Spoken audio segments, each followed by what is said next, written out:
Hey guys, it's me again, and today I thought I would talk a bit about something I've probably mentioned before, which is what it's like being a disabled teen in the 21st century. A recent event a couple of days ago has kind of made me think about stuff in like a different light. I'll tell you the story basically.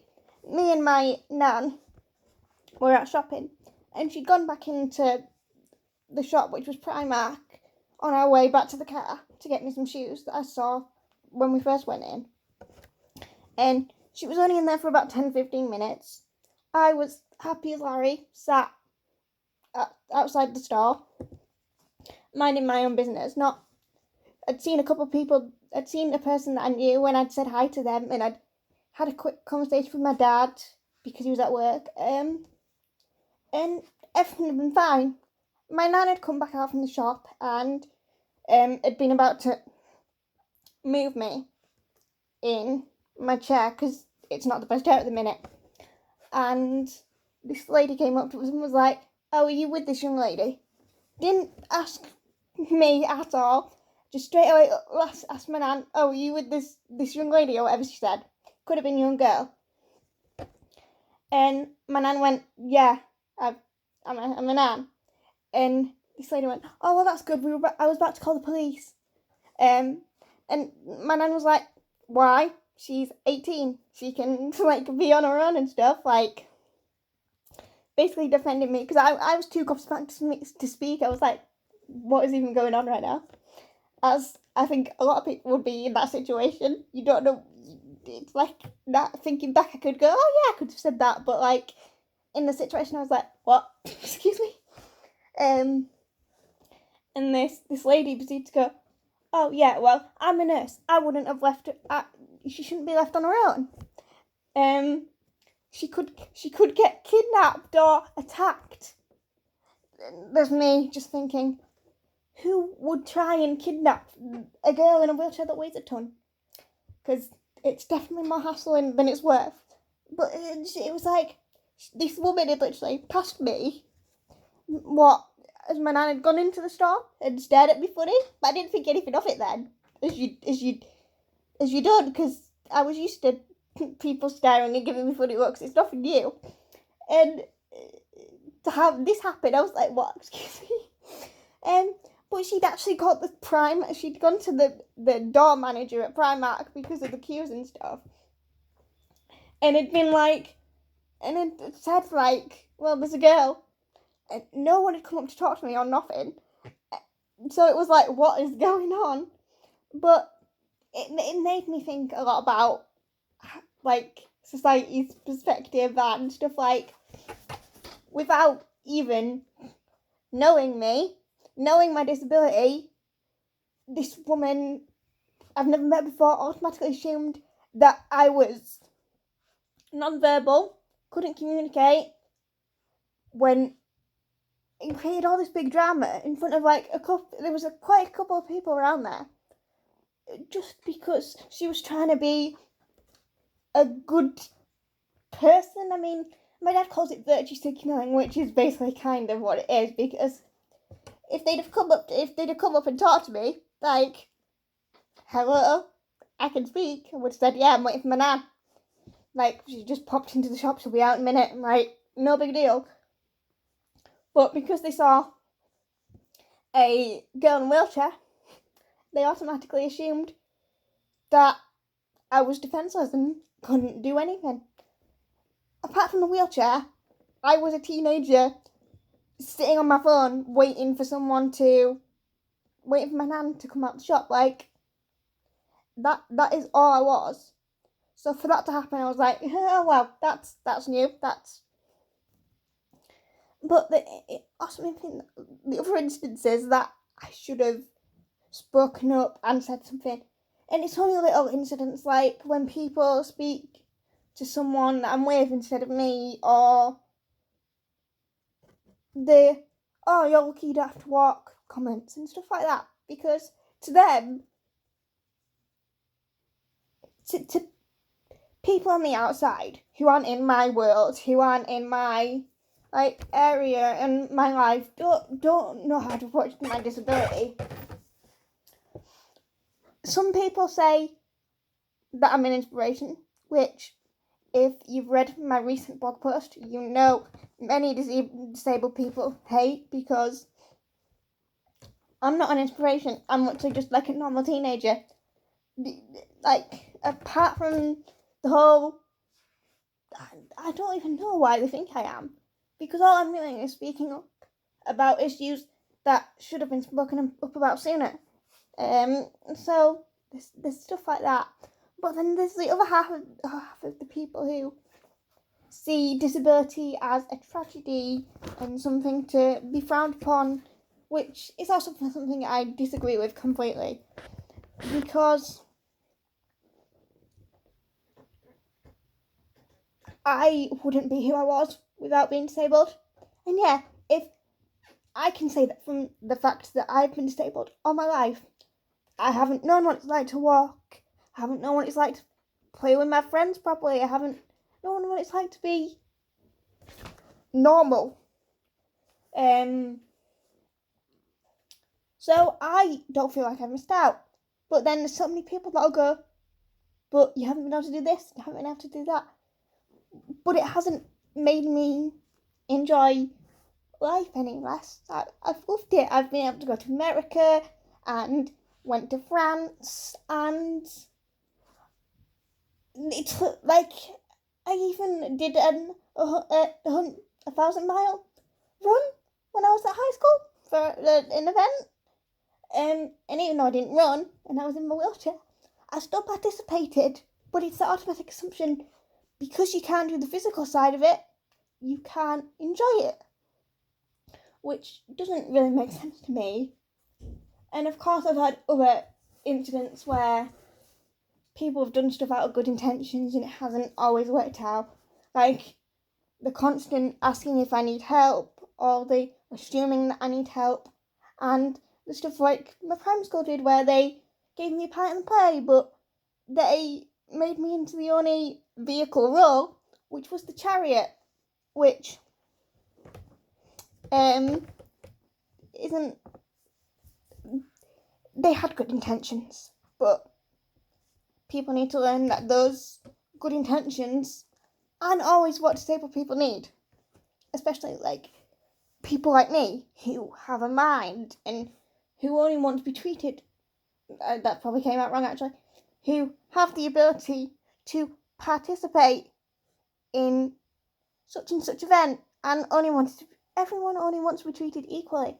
But as soon as you say, oh, I can't do this, or oh yeah, I've got this disability, or this mental health condition, or chronic illness even, well, you're excluded, you're kicked out, you clearly don't want to be treated like normal, because apparently, according to society standards, you're not normal. And I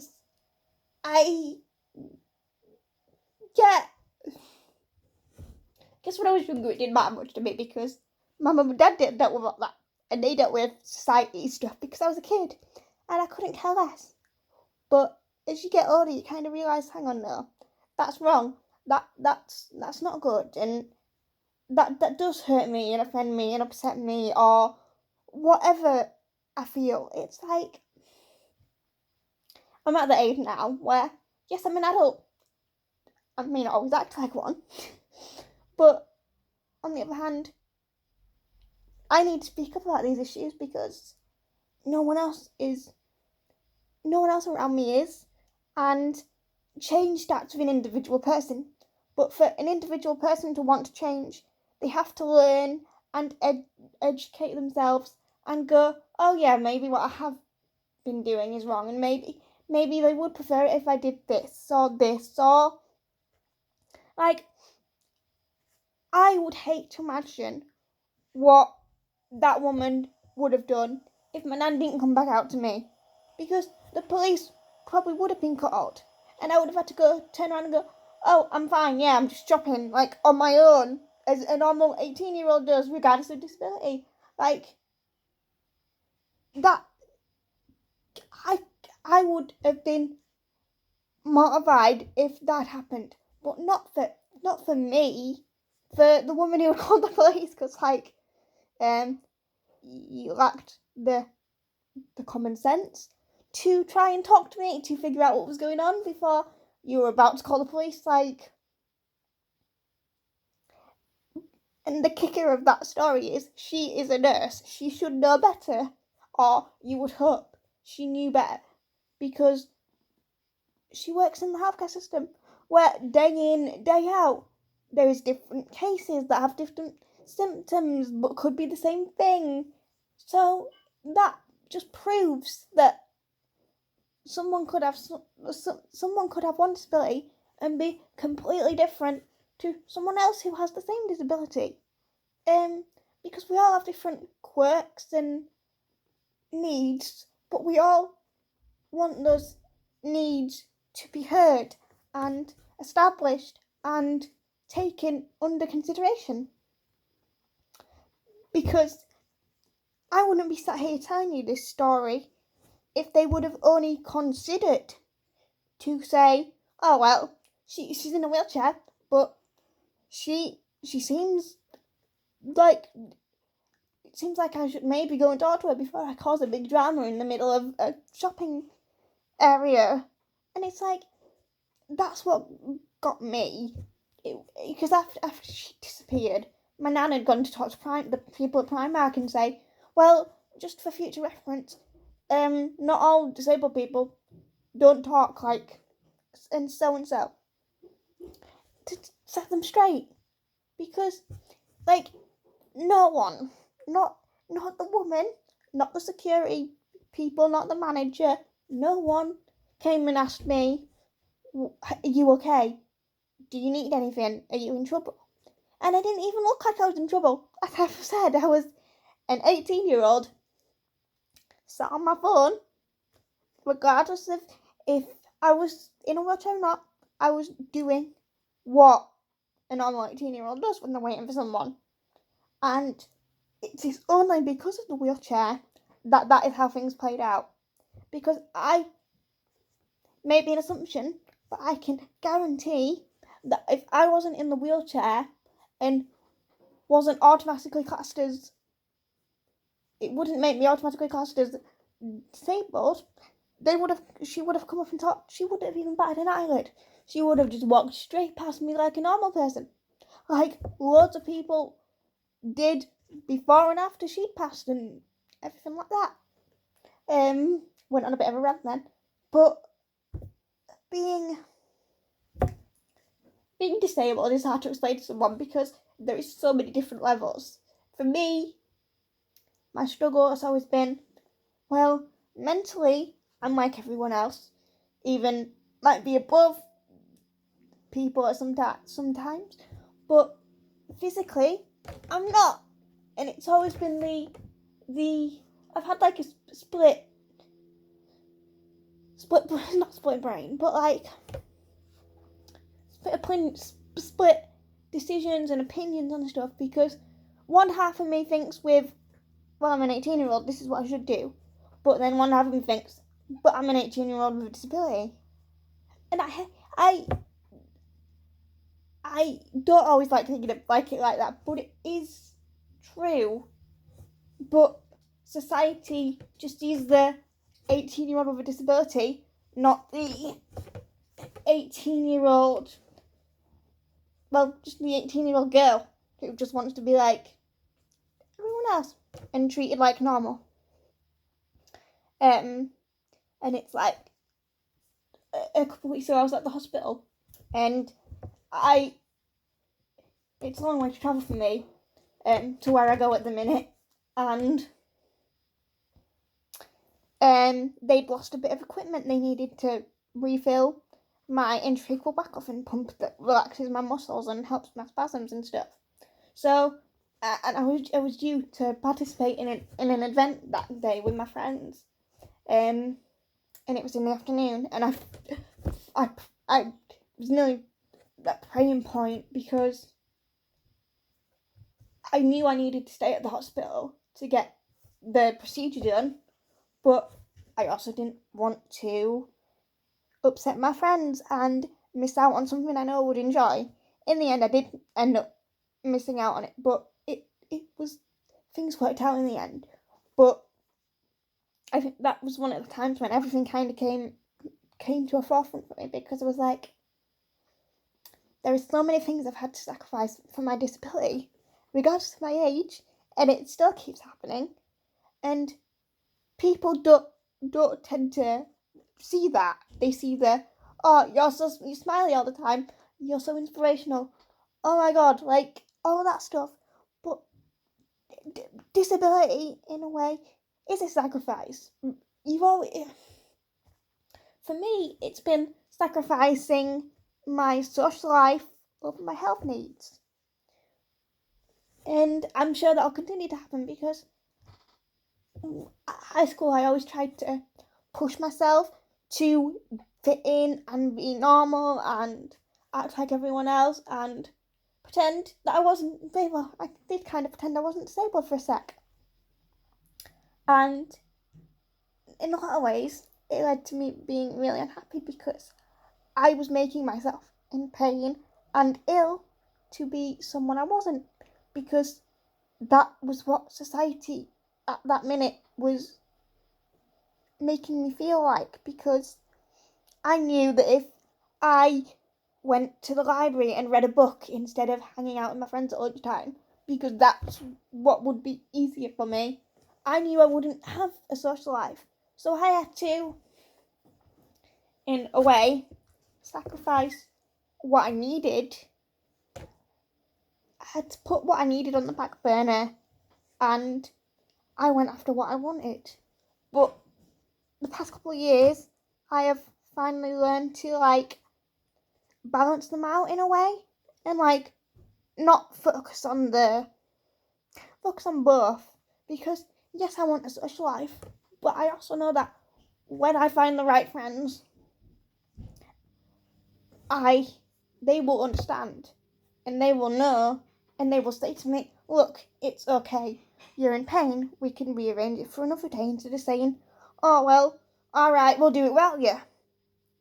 And that was the thing that always got me, was I didn't have the people around me to say, look, it's okay to take a day for yourself and not do this with us.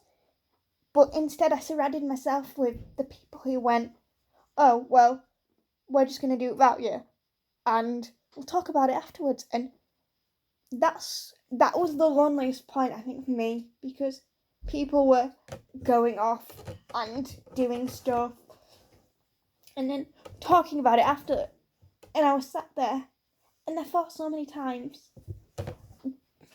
God, this cerebral palsy sucks. Because they were either doing stuff I couldn't do, or due to, like, my care routine or whatever, I couldn't hang out at the times they were hanging out. I think there was maybe 2-3 times when, no, there was 2 times when they planned stuff around me, and then maybe the rest was me having to compromise and not suffer, but sacrifice stuff so that I could work around everyone else's needs. And I've stopped doing that a lot now, but I find that's been the hardest part about being disabled, especially because of social media, because you see the photos and you see everyone doing all this cool stuff, and it's so hard to say, oh, well, maybe another day, because at one point I was getting fed up of saying, oh, well, maybe another day, and it got to the point where I felt like I was having to force people to hang out with me and spend time with me, and that isn't good for anyone at all, because of so many different things. But if I would have, I feel like in a lot of ways, social media may have helped me because it's kept me connected, but it's the keeping me connected that has also made me suffer, because I have seen post after post of people doing stuff about me and me wanting to do that stuff. And it's okay me saying, oh, well, yeah, you did that, but I went to America. Like, that works for a while. But then you start going, I went to America, but that doesn't help me because I want to spend time with my friends. And it made me feel really low.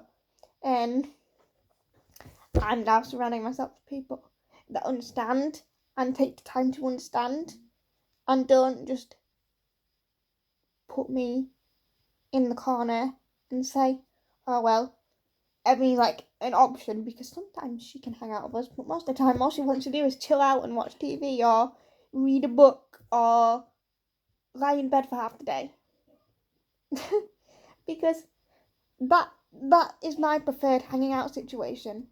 And yes, sometimes I like to go out and do stuff and go shopping, but the amount of preparation that goes into that for me, and like making sure that I don't do anything the day before so that I can be alright to go shopping, or if I do something the day after, it has to be in the afternoon so I have the morning to kind of get my body to wake up, because it'll have been a long day the day before and stuff like that.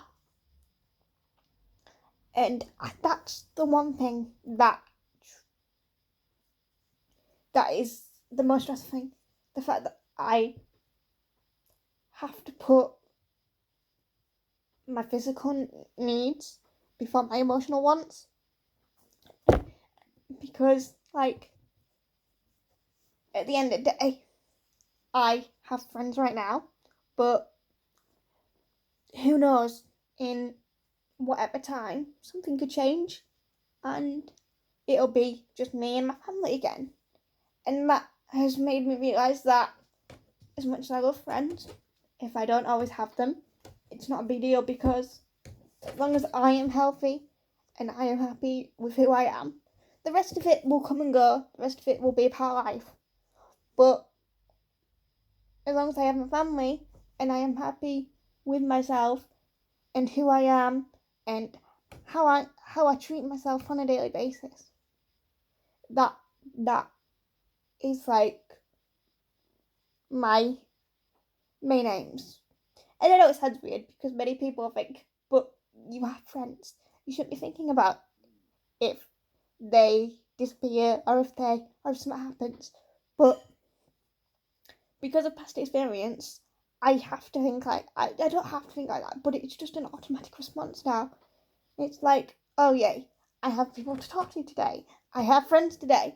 But if I have no one to talk to tomorrow, that's also okay, because you have a life, other people have lives. And from that is made, I'm more understanding because of that, because of my disability. Because I understand that some days people just don't want to interact with the world. Because that'll probably be me in a couple of days, or over the weekend when all I want to do is sit and watch TV and don't want to be surrounded by people. Because I have days like that. Because there's days where it does get to me a lot. And I know how to pick myself up from it. But sometimes I have days where I just want to wallow in self-pity. And that's also okay. Because that's what being disabled means to me. It means knowing your limits, being happy with your limits, sometimes trying to rise them a bit, but if you can't, it's okay, because a lot of disabled people are more understanding and more thought-provoking than a lot of regular people out there. And we have a lot of gifts that other people don't. Which makes us a pretty unique bunch. Thank you for watching.